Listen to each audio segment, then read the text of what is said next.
প্রত্যেক সপ্তাহে উইকেন্ড স্টোরিজে আমি সোহিনী হাজির থাকব নতুন গল্প নিয়ে। আমার চ্যানেল ভালো লাগলে অবশ্যই সাবস্ক্রাইব করবেন। আজকের গল্প ঠগিনী, লেখক সুবোধ ঘোষ। সনাতন আর সনাতনের মেয়ে সুধা, যেমন বাপ তেমন মেয়ে। একের পর এক অদ্ভুত এক একটা ঘটনা ঘটে, আর সেই ঘটনায় বাপ যেমন বেদনায় একেবারে ভেঙে পড়ে ও ডুকরে কাঁদে, তেমনি মেয়েও ব্যথার ভারে মুখ তুলে তাকাতেও পারে না, চোখে আঁচল চেপে ফুঁপিয়ে ফুঁপিয়ে কাঁদে। যারা কাছে দাঁড়িয়ে সে দৃশ্য দেখে তাদেরও চোখে জল আর বুকে দীর্ঘশ্বাস দেখা দেয়। আহা, কি কষ্টের কথা! একটিমাত্র মেয়ে ছাড়া সংসারে আর কেউ নেই যার, সে মানুষের বুক তো ভেঙেই পড়বে মেয়েকে পরের ঘরে পাঠাতে গিয়ে। সুধার বিয়ের পরদিন যখন সুধাকে নিয়ে বিদায় নেবার জন্য তৈরি হয় বর আর বরযাত্রী এবং আরও ২-৪ জন, তখন ডুকরে কেঁদে ওঠে সনাতন, আর ফুঁপিয়ে কাঁদতে থাকে সুধা। কিন্তু ১ মাস যেতে না যেতে পাড়ার এইসব মানুষ এবং বর ও আরও অনেকে বেশ ভালো করে বুঝতে পারে, হ্যাঁ ঠিক, একেবারে বর্ণে বর্ণে ঠিক, যেমন বাপ তেমনি মেয়ে, যেমন ধড়িবাজ সনাতন তেমনই ধড়িবাজ তার মেয়ে।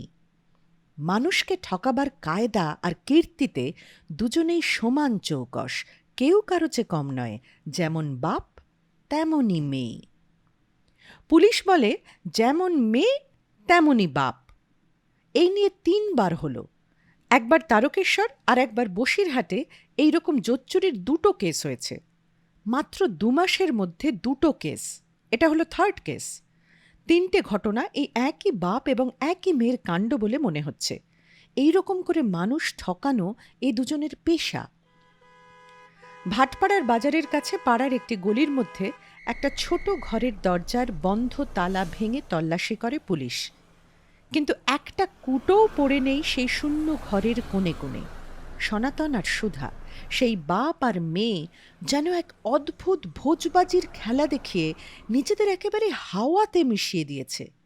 কখন পালিয়ে গেল কেউ বলতে পারে না।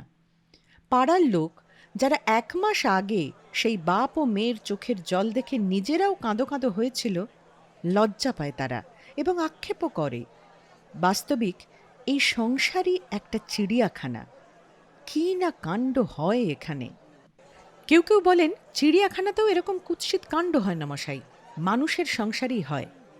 আরেকজন বলেন লজ্জার ব্যাপার এই যে আমাদের পাড়াতেই আমাদের চোখের উপর দিয়ে এরকম একটা কাণ্ড হয়ে গেল। কোথাকার একটা লোক আর একটা মেয়ে এসে কদিনের মধ্যে পাড়া শুদ্ধ লোককে একেবারে বোকা বানিয়ে দিয়ে কেটে পড়ল মশাই। কেউ ওদের একটু সন্দেহ করতে পারল না। হ্যাঁ, কেউই সন্দেহ করতে পারেনি। ওই ডুকরে কাঁদা আর ফুঁপিয়ে কাঁদা দৃশ্যটার মধ্যে যে অতি চমৎকার একটা জোচ্চুরি হাসছে, সেটা পাড়ার লোকের চোখে আর বড় বরযাত্রীদের চোখেও ধরা পড়েনি। ধরা পড়বেই বা কেমন করে? বাপ ও মেয়ের সেই করুণ কান্নার ছবি এখনও স্মরণ করলে মনে হয়, না, জোচ্চুরির ব্যাপার নয়, অন্য কোনো ব্যাপার আছে। পুলিশ বলে অন্য কোনো ব্যাপার নয়, ওরা বাপ ও মেয়ে ঠিকই এক একটা নতুন জায়গায় গিয়ে নতুন নাম নিয়ে আর নতুন জাতের নাম নিয়ে বাপেতে মেয়েতে কিছুদিন থাকে, তারপরেই এইরকম একটা কাণ্ড করে সরে পড়ে। পাড়ার লোকও দুঃখে ও লজ্জায় কেমন যেন অপরাধীর মতো মুখের ভাব করে তাকিয়ে থাকে সেই ভদ্রলোকের মুখের দিকে, যিনি মাত্র ১ মাস আগে টোপর মাথায় দিয়ে এক সন্ধ্যায় এই পাড়াতে আবির্ভূত হয়েছিলেন আজকের ওই শূন্য ঘরের এক গরিব পিতাকে কন্যাদায় থেকে উদ্ধার করার জন্য।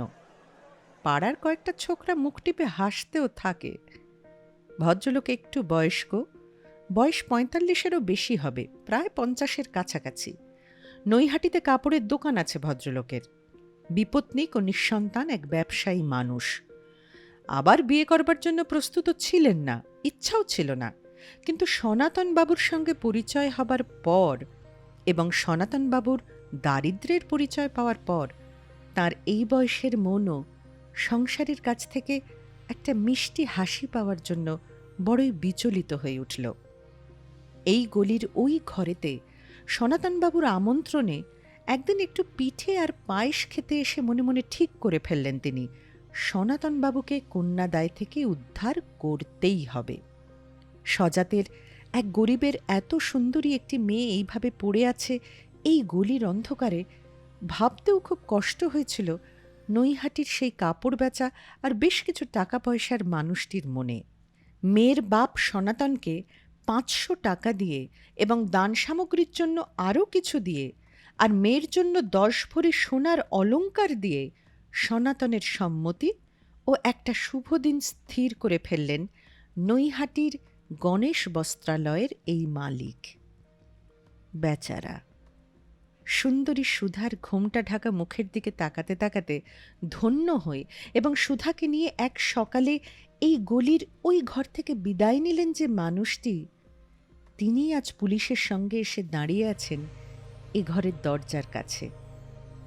বিয়ের দিন 7 পরে সনাতন নিজে নৈহাটিতে গিয়ে সুধাকে নিয়ে ফিরে এসেছিল এই বাসাতেই। তারপর আর কদিন যে এখানে ওরা ছিল তা কেউ ঠিক বলতে পারে না। চিঠি দিয়েও কোনো খবর না পেয়ে এবং নিজে এসে ঘরের দরজা বন্ধ দেখতে পেয়ে একদিন চমকে উঠলেন গণেশ বস্ত্রালয়ের মালিক।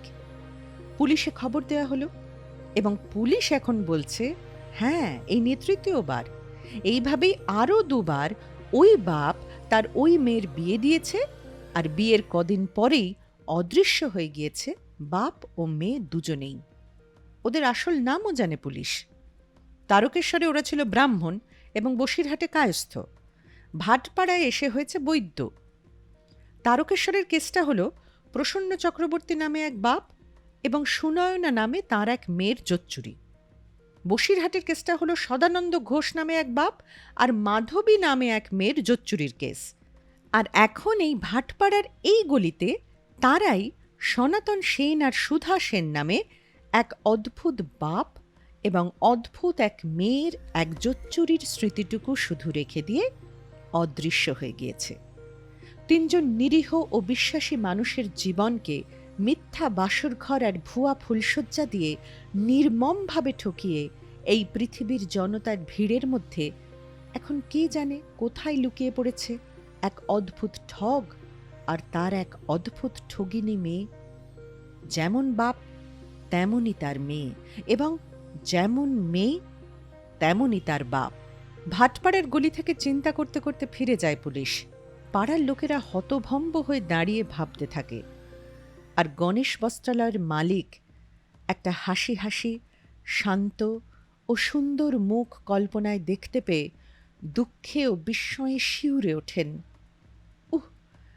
এরকম করেও মানুষ ঠকাতে পারে মানুষকে? ভাটপাড়ার গলি জানে না, পুলিশও অনুমান করতে পারে না, আর গণেশ বস্ত্রালয়ের মালিকের মনও কল্পনা করতে পারে না যে ঠিক সেই মুহূর্তে রানাঘাটের এক পল্লীর এক ক্ষুদ্র গৃহের জানলার দিকে তাকিয়ে এইভাবে নিজের ভাগ্যকে এক নিষ্ঠুর ছলনার জালে সমর্পণ করবার জন্য হাসছে আরেকটা মানুষের চোখ। বিজয়বাবু নামে এক ভদ্রলোকের করবী নামে এক তরুণী কন্যা কথা বলছে রমেশ নামে এক যুবকের সঙ্গে। জানলার কাছে দাঁড়িয়ে ঘরের ভিতর থেকে করবী অভিমানের সুরে আস্তে আস্তে বলে, আপনি কেন বারবার এভাবে আসেন? রমেশ উৎফুল্লভাবে হাসতে থাকে। এক জ্যোতিষী আমার হাত দেখে কি বলেছে জানো? যে মেয়ে আমার বউ হবে তার নামের প্রথম অক্ষর হলো ক। করবীও হাসে, কিন্তু বুঝতে পারেন না কেন। এরকম করে শুধু রোজই এসে জানলার কাছে দাঁড়িয়ে থাকলে আমার শুধু দুর্নাম হবে, আর কিছুই হবে না। সাইকেলের গায়ে হেলান দিয়ে পথের উপর দাঁড়িয়ে রমেশ বলে, আমি যে না এসে পারছি না করবী। যেদিন তুমি প্রথম তাকিয়েছ আমার দিকে সেদিনই বুঝেছি যে তুমি আমার শান্তি আর সুখ। এ আপনার বড়লোকি খেয়াল। এখন আসতে ভালো লাগছে, কিন্তু আর কদিন পরে এদিকের কথা ভুলেও মনে পড়বে না, আসতে ভালোও লাগবে না, আর আসবেনও না। তবে তবে কেন মিছিমিছি? রমেশ বলে, আমি বড়লোক নই, বড়লোকই খেয়ালও আমার নেই। আমি তোমাকে দেখতে আসি প্রাণের দায়ে। এটা আমার খেয়াল নয় করবি। আপনি বড়লোক নন? মোটেই না। কি করেন আপনি? আমি আর্টিস্ট। তার তার মানে? কলকাতায় তুমি ছিলে কখনো? হ্যাঁ, ছিলাম কিছুদিন। সিনেমা ছবি দেখেছো কখনো?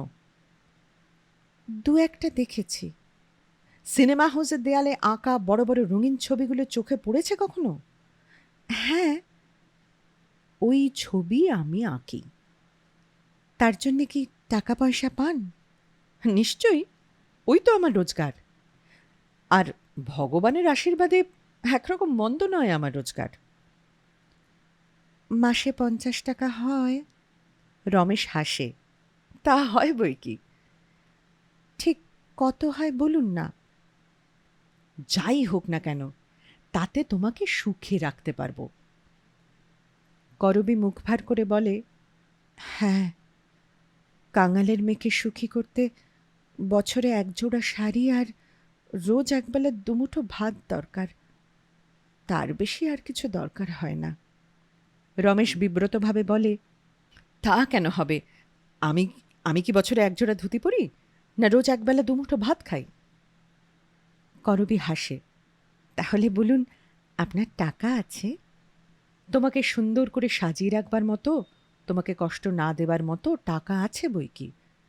তবে ওই ওরকম নয়। দূরে এক মারোয়ারি ধনিকের প্রকাণ্ড একটা বাড়ির দিকে হাত তুলে রমেশ বলে, ওরকম বড়লোক আমি নই, তুমিও নও করবি। কাজেই বিয়ের খরচ আসবে কোথা থেকে? রমেশ কিছুক্ষণ চুপ করে কি ভাবে, তারপর একটু হতাশভাবে বলে, বিজয়বাবুর কি একেবারে কিছুই নেই? ছলছল করে করবীর 2 চোখ। থাকলে কি আর? কত টাকা লাগতে পারে? আমি তো জানি ভদ্রলোকের মেয়ের বিয়ে নমনম করে সারতে হলেও অন্তত 2000 টাকা লাগে। রমেশ বিস্মিত হয়। 2000? করবীর চোখের কোণে একটা সন্দেহ ভরা বিরক্তির ভাব তীক্ষ্ণ হয়ে ওঠে। কি ভাবছেন? পারবেন না এই সামান্য 2000 টাকা জোগাড় করতে? রমেশ বিষণ্ণভাবে বলে, পারি, তবে তাড়াতাড়ি জোগাড় করতে হলে নানা জায়গা থেকে 200-100 করে ধার করা ছাড়া উপায় নেই। তাহলে ধার করুন, ধার একদিন শোধ করতেও পারবেন। কিন্তু দেরি করলে। বলতে গিয়ে হঠাৎ থেমে যায় করবী। আবার ছলছল করে 2 চোখ। রমেশ বলে, কি হলো? সত্যি কি ভালোবাসো আমাকে? হ্যাঁ করবী। তবে একটু তাড়াতাড়ি ব্যবস্থা করো। যদি না করো তবে বোধহয় আমাকে মরতেই হবে। বিচলিত হয় রমেশ। এ কি কথা বলছো? হ্যাঁ, বদ্যিবাটির এক দোজবরে বুড়োর সঙ্গে আমার বিয়ের কথা প্রায় ঠিক হয়ে গিয়েছে। বিয়ের খরচের জন্য 3000 টাকা বাবাকে দিতে চেয়েছেন বদ্যিবাটির ভদ্রলোক। রমেশ তার সাইকেলের হ্যান্ডেল শক্ত করে ধরে। চোখ আর মুখ যেন হঠাৎ এক প্রতিজ্ঞায় শক্ত হয়ে ওঠে। করবীর মুখের দিকে তাকিয়ে রমেশ বলে, কখনো হতে দেব না করবী। বিজয়বাবুকে তুমি বারণ করে দাও যেন বুড়োর টাকা স্পর্শ না করেন। সাইকেলের প্যাডেলে পা দিয়ে রমেশ প্রায় চেঁচিয়ে বলে ওঠে, আমি কথা দিচ্ছি করবী, বিয়ের সব খরচ আমার। 10 দিনের মধ্যে তোমাকে বিয়ে করে আমার কাছে নিয়ে যাব। চলে যায় রমেশ। ছোট একটি উৎসব হয়ে গেল রানাঘাটের সেই পাড়ার সেই ক্ষুদ্র গৃহের আঙিনায়। পাড়ার লোক তো এই কদিনের মধ্যে মুগ্ধ হয়ে গিয়েছিল বিজয়বাবু নামে নবাগন্তুক এই গরিব ভদ্রলোক আর করবী নামে তার শান্ত ও সুন্দর মেয়েটির ব্যবহারে। খাওয়া দাওয়ার সামান্য একটু ব্যবস্থা করতে চেয়েছিলেন বিজয়বাবু, কিন্তু পাড়ার ভদ্রলোকেরা বাধা দিয়েছেন বিজয়বাবুকে। মিথ্যে এসব বাজে খরচ করার কোনো দরকার নেই মশাই।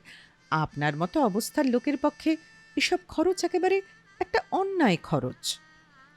শুধু ১,৫০০ টাকার অলংকারে মেয়েকে সাজিয়ে দিয়ে এবং অন্য খরচের কাজ নমনম করে সেরে দিয়ে শুভ কাজ সম্পূর্ণ করলেন বিজয়বাবু।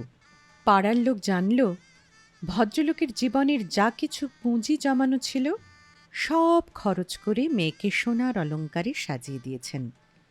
এতটা করবার কোনো দরকার ছিল না, কারণ পাত্রপক্ষ থেকে এতটা দাবিও ছিল না। যাই হোক, একটিমাত্র সন্তান, ওই এক মেয়ে, এবং এই তো ভদ্রলোকের জীবনের একটিমাত্র দায়। তাই সেই দায় পালন করতে গিয়ে ভদ্রলোক নিজেকে ভিখিরি করে দিলেন। মেয়েকে বড় ভালোবাসেন বিজয়বাবু। রমেশের দেওয়া টাকা দিয়ে কেনা অলংকারে সেজে নিয়ে রমেশের সঙ্গে চলল রমেশের পরিণীতা করবী। মেয়ে বিদায়ের সময় সেই রকমই করুণ হয়ে জেগে উঠল সেই দৃশ্য, যে দৃশ্য একবার তারকেশ্বর, একবার বসিরহাট, আর একবার ভাটপাড়ার এক একটি পাড়ার চোখ করুণ করে দিয়েছে। ডুকরে কেঁদে ওঠেন বিজয়বাবু এবং ফুঁপিয়ে কাঁদে করবী। রানাঘাটের একটি পাড়ার অনেক মানুষের চোখ করুণ করে দিয়ে স্বামীর সঙ্গে স্বামীর ঘরের উদ্দেশ্যে রওনা হয়ে গেল করবী। আর সেই দিনই সন্ধ্যায় কলকাতার বাগবাজারের এক গলিতে একটি একঘরে বাসার ভিতরে এসে দাঁড়ালো রমেশ এবং রমেশের নববিবাহিত বধূ। তার দুদিন পরেই বাগবাজারের গলিতে ক্ষুদ্র সেই বাসার কক্ষে উৎসবের বাতি জ্বলে সারা রাত, বৌভাত আর ফুলশয্যা। উৎসবের সমারোহ নেই, কিন্তু হাসি আর কলরবের সমারোহ আছে। রমেশের আপন বলতে এই পৃথিবীতে যারা আছে তাদেরই কয়েকজন এসে রমেশের জীবনের এই উৎসবের সকল কাজের ভার নিয়েছে। এসেছেন এক মাসি এবং তার ৩ মেয়ে, এলেন এক খুড়ো তার 10টি ছেলে মেয়ে নিয়ে, রমেশের 2 বন্ধুর মা, আরেক বন্ধুর স্ত্রীও এলেন। বউ দেখে খুশি হলেন সবাই। একটি রাত ও একটি সকালবেলাকে ব্যস্ততায়, মুখরতায় এবং হাসাহাসি ও হাঁকডাকে ভরে দিয়ে যখন চলে গেলেন সকলে, তখন বিকালের রোদ ঘরের জানলায় এসে লুটিয়ে পড়েছে। ঘরের মধ্যে নববধূ এতক্ষণে জোরে একটা হাঁপ ছাড়ে, মাথার কাপড় নামিয়ে দিয়ে তার বড় বড় কাজল পরা চোখ ঘুরিয়ে ঘরের চারিদিকে তাকায়। আর রমেশ তাকিয়ে থাকে তার করবীর মুখের দিকে। রমেশ বলে, আমি পটের ওপর তোমার একটা ছবি আঁকব করবী, 2 দিনেই শেষ করে ফেলব। তারপর সচক্ষে দেখে বুঝবে আমার এই হাতে আমি কি করতে পারি। করবী উৎসুকভাবে তাকায়। বুঝতে পারছি না, কি বলছো? তোমার চোখ দুটিকে একেবারে জীবন্ত করে তুলব ছবিতে। করে রাখো, আমি ফিরে এসে দেখব। রমেশ আশ্চর্য হয়। কোথায় যাবে তুমি? বাবার কাছে। তা তো যাবেই, কিন্তু আজ বা কালের মধ্যে তো যাচ্ছ না। যেতে তো চাই না, তবে বাবা যদি এসে পড়েন, না যে পারবো না। তোমার বাবার আসবার কথা আছে নাকি? আমার মনে হয় কাল সকালেই এসে পড়বেন। কিছুক্ষণ চুপ করে থাকে করবী, তারপর হঠাৎ যেন একটা দুঃসহ বেদনায় ছটফট করে ওঠে। ওহ, বাবার কথা মনে পড়লে আর কিচ্ছু ভালো লাগে না। বোধহয় এখনো কাঁদছেন। সান্ত্বনা সুরে রমেশ বলে, আশ্চর্য নয়, তুমি তো তার একমাত্র সন্তান। তোমার বাবার কষ্ট আমি বুঝতে পারি করবী, কিন্তু দেখা যাক, আসুন তো তোমার বাবা, তারপর আমি তাকে বুঝিয়ে বলবো। কি বলবে তুমি? মাসখানেক পরে তুমি যাবে, তার আগে যেন তোমাকে নিয়ে যাবার জন্য পিড়াপিড়ি না করেন। বাবা বোধহয় রাজি হবেন না। আর আর আমিও বলি, তুমি আপত্তি করো না, বাবার মনে দুঃখ দিও না। রমেশ বিষণ্ণভাবে হাসে। কিন্তু আমার মনের দুঃখ কি উনি বুঝবেন না? তোমার মনে আবার কিসের দুঃখ? তোমার বাবা যদি কাল আসেন আর তুমি যদি তার সঙ্গে চলে যাও, তবে আমার আমার যে বড্ড খারাপ লাগবে করবি। রমেশের মুখের দিকে কাজল পরা বড় বড় চোখের দৃষ্টি ফেলে একটু তীব্র করে দেখতে থাকে করবী। রমেশ বলে, যদি তুমি যাও তবে আমিও তোমার সঙ্গে যাব। রানাঘাটে কদিন থেকে তারপর আবার তোমাকে সঙ্গে নিয়ে ফিরে আসব। করবী বলে, ছি, তোমার একটু মান সম্মান জ্ঞান নেই? যেতে না বললে শ্বশুর বাড়িতে কখনো যায় মানুষ? তোমার বাবা কি আমাকেও সঙ্গে যেতে বলবেন না? না। কেন? করবী আমতা আমতা করে। কে কে জানে কেন। কিন্তু তুমি তো বাবাকে বলতে পারো। কি বলবো? আমাকেও যেন সঙ্গে যেতে বলেন। ছি, আমাকে কি একেবারে একটা বেহায়া মনে করেছ? মেয়ে হয়ে বাপকে ও কথা বলা যায়? কি বিচ্ছিরি লজ্জার কথা। চুপ করে থাকে রমেশ। করবী বলে, তুমি গম্ভীর হলে কেন? কোনো সন্দেহ হচ্ছে নাকি? সন্দেহ? সন্দেহ আবার কিসের? বোধহয় এই সন্দেহ হচ্ছে যে তোমার জন্য আমার মনে কোনো টান নেই। আমার জন্য তোমার মনে কোনো টান নেই? এ সন্দেহ হওয়ার আগে আমি মরেই যাব। করবীর চোখ দুটো হঠাৎ কেঁপে ওঠে। বোধহয় ওর বুকের ভিতরে অদ্ভুত একটা ভয় ছটপট করে উঠছে। আস্তে আস্তে যেন একটু হাঁসফাঁস করে বলতে থাকে করবী, তুমি তুমি মরবে কেন? তার চেয়ে বরং আমিই মরে যাব। আর তুমি এই ঘরে নতুন বউ নিয়ে একদিন আমার কথা গল্প করবে আর হাসবে। এরকম ভয়ানক কথা ঠাট্টা করেও বলতে নেই করবী। করবী হাসে। ভাগ্যবানের বউ মরে, মিথ্যে কথা। রমেশও হাসতে হাসতে কাছে এগিয়ে এসে করবীর হাত ধরে। এরকম বউ কারও হয় না। চমকে ওঠে করবী। রমেশ হাসতে হাসতে বলে, এরকম বউ যদি মরে যায় তবে সে অভাগা স্বামীরও বেঁচে থেকে লাভ নেই। হাত ছাড়িয়ে নিয়ে অন্যদিকে তাকায় করবী। তারপর উঠে গিয়ে খাটের এক কোণে জড়সড় হয়ে বসে থাকে, যেন রমেশের মুখের দিকে তাকাতে চায় না। আর রমেশের ওই চোখের কাছে নিজের মুখটাকেও আর দেখাতে চায় না করবী। সন্ধে হয়ে আসে। করবী হঠাৎ ব্যস্ত হয়ে বলে, তুমি কি আজ খাবে না? আর আমাকেও খেতে দেবে না বলে ঠিক করেছ? তার মানে? বাইরে থেকে খাবার টাবার কিনে আনবার গরজ দেখছি না, অথচ আমাকে রান্না বান্নাও করতে বলছো না। উত্তর দিতে গিয়ে রমেশের গলার স্বরে একটা আনন্দ যেন লাফ দিয়ে ওঠে। তুমি রাঁধবে? হ্যাঁ, এই একটা রাত্রি তো, একটু খেটে যাই তোমার ঘরে। হাসতে থাকে করবী। রমেশও হেসে হেসে বলে, এতক্ষণ ধরে এই কথাটা বলবার জন্য আমার মনটা একদম ছটফট করছিল। কি কথা? এতদিন ধরে হোটেলে রান্না খেয়ে আসছি, কিন্তু আজ তুমি ঘরে থাকতে হোটেল থেকে খাবার আনতে একটু ইচ্ছে হচ্ছিল না। আমার হাতে রান্না খাওয়ার জন্য এতই লোভ হয়েছে তোমার? হয়েছে বই কি। করবী যেন অন্যমনস্কের মতো অন্যদিকে তাকিয়ে হঠাৎ বলে ফেলে, কিন্তু এরকম লোভ না করলেই ভালো করতে। চিরকাল এই লোভ করব। তারপর আর দেরি হয় না। বাগবাজারের গলিতে ক্ষুদ্র এক ঘরের ভিতর থেকে কয়লা পোড়া ধোঁয়া ছড়িয়ে পড়ে সন্ধ্যার বাতাসে।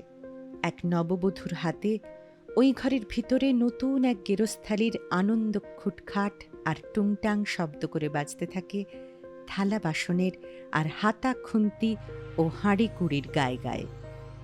নতুন শাড়ির আঁচল কোমরে জড়ায়, হলুদ মাখা হাতের উল্টো পিঠ দিয়ে কপালের উপর থেকে এলোমেলো ও ফুরফুরে চুলের উপদ্রব ঠেলে সিঁথির দুপাশে সরিয়ে দেয়। কাজ করে এক নতুন গৃহিণী। রান্না শেষ হতে ঘরের মেঝেতে আসন পাতে করবী। খেতে বসে রমেশ। আসনের উপর বসে করবীর মুখের দিকে তাকিয়ে থাকে রমেশ।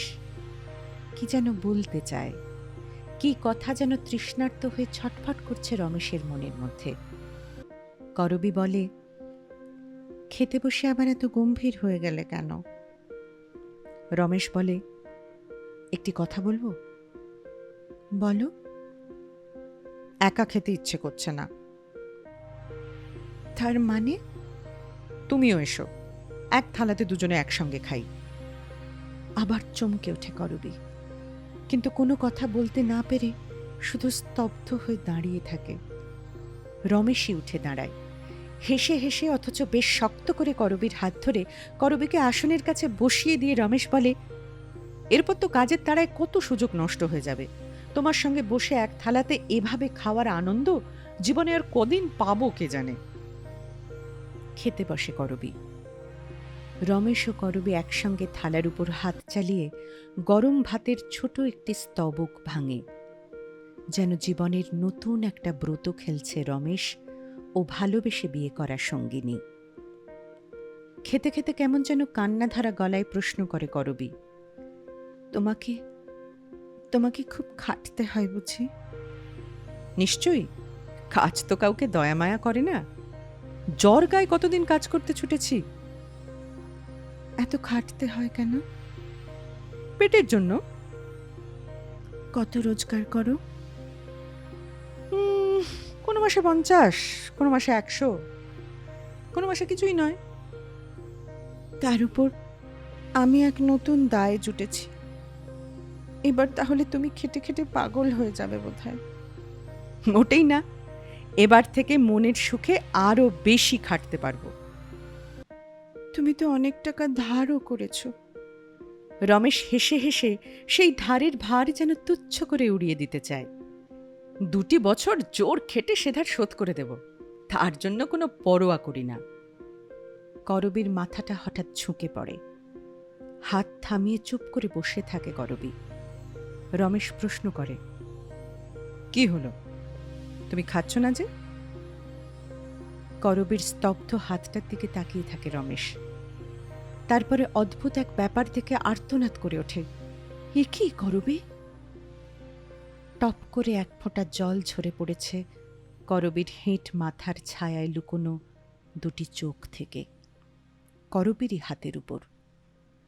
হাত ধুয়ে উঠে দাঁড়ায় করবী, কোমরে জড়ানো আঁচল আলগা করে নিয়ে চোখ মোছে। তারপরেই বলে, শোনো, বলো। তুমি বাঁচতে চাও? এ কথার মানে কি করবী? যদি বাঁচতে চাও তবে এক্ষুনি পুলিশ ডেকে আমাকে ধরিয়ে দাও। রমেশের চোখ থরথর করে কাঁপে। এ কথারই বা মানে কি করবী? আমি তোমাকে ঠকাতে এসেছি। আমি তোমার সজাত নই। আমি করবী নই। আমি কুমারী নই। আমি হলাম। আবার চেঁচিয়ে ওঠে করবী, আমি এক ভয়ঙ্কর বাপের ভয়ঙ্কর মেয়ে। আমি তোমার ঘর করতে তোমার কাছে আসিনি, পালিয়ে যাবার জন্যই এসেছি। যেন থিয়েটারের একটা মেয়ে মিথ্যে একটা ঢং ধরেছে, মজা করার জন্য আর ঠাট্টা করে মিছামিছি রমেশকে ভয় পাইয়ে দিতে চাইছে।